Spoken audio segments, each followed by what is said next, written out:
Number 4 پر ہے اوراڈور سرگلانے۔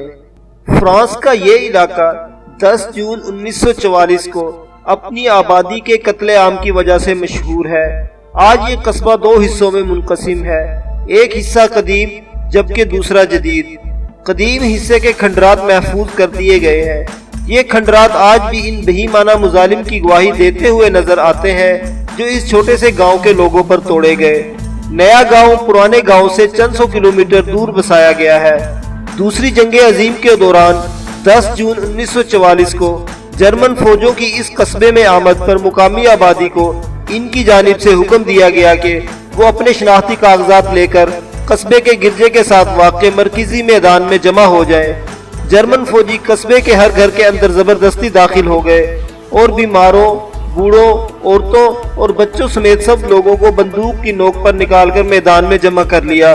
پھر ان لوگوں کو 2 گروپوں میں بانٹ دیا گیا، ایک طرف عورتیں اور بچے اور دوسری طرف مرد۔ مردوں کو اکٹھا کر کے دیواروں کے ساتھ کھڑا کر دیا گیا اور فوجیوں نے انہیں چاروں طرف سے گھیر لیا تاکہ فرار کی تمام راہیں مسدود ہو جائیں۔ اس کے بعد ان کے جسموں سے بھوسے اور دیگر ایندھن کے گٹھے باندھ کر انہیں آگ لگا دی گئی۔ زندہ جلتے ہوئے لوگ جب ادھر ادھر بھاگنے لگے تو ان کی ٹانگوں پر گولیاں برسائی گئیں۔ دوسری طرف عورتوں اور بچوں کو گرجے میں بند کر کے وہاں بھی آگ لگا دی گئی اور انہیں زندہ جلا دیا۔ اس کے بعد جرمن فوجی دستے نے گاؤں میں دوبارہ سرچ آپریشن کیا اور جو لوگ اپنی کسی جسمانی معذوری کی وجہ سے گھروں میں رہ گئے تھے انہیں بھی آگ لگا کر زندہ جلا دیا گیا۔ مختصراً یہ کہ اس وحشیانہ قتل عام میں بچے، بوڑھے اور عورتوں سمیت 642 نفوس اپنی جانوں سے ہاتھ دھو بیٹھے۔ اس بدقسمت قصبے کے بیچوں بیچ سینٹ مارٹن چرچ آج بھی اس المناک واقعے کی یاد لیے موجود ہے۔